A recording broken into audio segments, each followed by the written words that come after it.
Chapter 57. The side of Jesus opened, the legs of the thieves broken.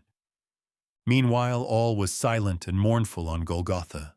The crowd had timidly dispersed to their homes. The mother of Jesus, John, Magdalene, Mary Cleophas, and Salome were standing or sitting with veiled heads and in deep sadness opposite the cross. Some soldiers were seated on the earthen wall, their spears stuck in the ground near them. Cassius was riding around, and the soldiers were interchanging words with their companions posted at some distance below. The sky was lowering. All nature appeared to be in mourning. Things were in this position when 6 executioners were seen ascending the mount with ladders, spades, ropes, and heavy triangular iron bars used for breaking the bones of malefactors. When they entered the circle, the friends of Jesus drew back a little. New fear seized upon the heart of the Blessed Virgin, lest the body of Jesus was to be still further outraged. For the executioners mounted up the cross, roughly felt the sacred body, and declared that he was pretending to be dead. Although they felt that he was quite cold and stiff, yet they were not convinced that he was already dead. John, at the entreaty of the Blessed Virgin, turned to the soldiers to draw them off for a while from the body of the Lord. The executioners next mounted the ladders to the crosses of the thieves. 2 of them with their sharp clubs broke the bones of their arms above and below the elbows, while a third did the same above the knees and ankles. Gesmus roared frightfully. Consequently, the executioner finished him by 3 blows of the club on the breast. Dismas moaned feebly and expired under the torture. He was the first mortal to look again upon his Redeemer. The executioners untwisted the cords and allowed the bodies to fall heavily to the earth.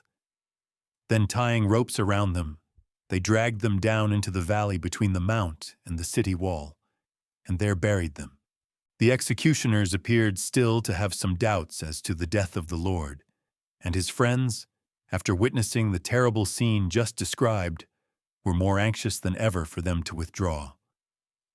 Cassius, the subaltern officer, afterward known as Longinus, a somewhat hasty, impetuous man of 25, whose airs of importance and officiousness joined to his weak, squinting eyes often exposed him to the ridicule of his inferiors, was suddenly seized by wonderful ardor. The barbarity, the base fury of the executioners, the anguish of the Blessed Virgin, and the grace accorded him in that sudden and supernatural impulse of zeal, all combined to make of him the fulfiller of a prophecy.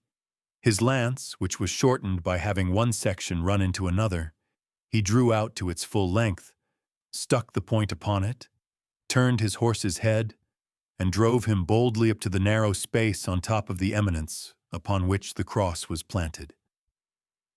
There was scarcely room for the animal to turn, and I saw Cassius reining him up in front of the chasm made by the cleft rock. He halted between Jesus' cross and that of the good thief, on the right of our Saviour's body, grasped the lance with both hands, and drove it upward with such violence into the hollow, distended right side of the sacred body, through the entrails and the heart, that its point opened a little wound in the left breast.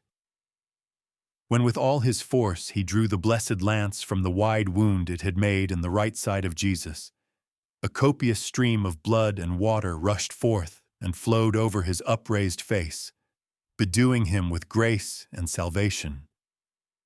He sprang quickly from his horse, fell upon his knees, struck his breast, and before all present proclaimed aloud his belief in Jesus.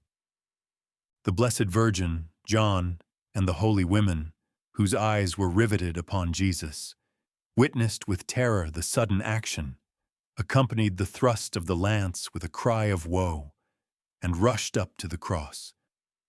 Mary, as if the thrust had transfixed her own heart, felt the sharp point piercing her through and through.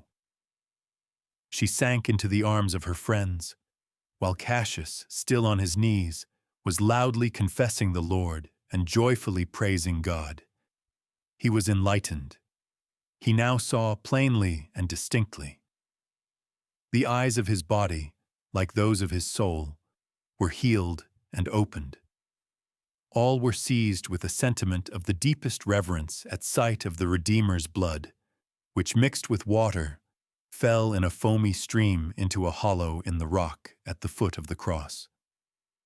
Mary, Cassius, the holy women, and John scooped it up in the drinking cups they had with them, poured it into flasks, and dried the hollow with linen cloths. Cassius was entirely changed, deeply touched and humbled. He had received perfect sight. The soldiers present, touched also by the miracle they had witnessed, fell on their knees, striking their breast and confessing Jesus, from the wide opening of whose right side blood and water were copiously streaming.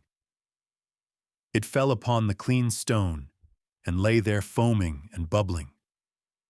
The friends of Jesus gathered it up with loving care, Mary and Magdalene mingling with it their tears. The executioners, who meanwhile had received Pilate's order not to touch the body of Jesus, as he had given it to Joseph of Arimathea for burial, did not return. The lance of Cassius was in several sections that slipped one into the other. When not drawn out, it looked like a stout staff of moderate length. The part that inflicted a wound was of iron, smooth and pear-shaped, on the top of which a point could be stuck, and from the lower part, two sharp, curved blades could be drawn when needed.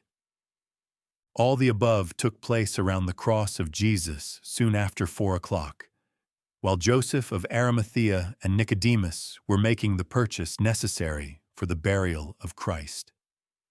When the friends of Jesus on Golgotha were informed by Joseph of Arimathea's servants, who were come from cleaning and arranging the sepulchre, that their master had Pilate's permission to take down the sacred body and lay it in his own new tomb, John and the holy women returned at once to the city, to the quarter on Mount Sion, that the Blessed Virgin might take a little rest.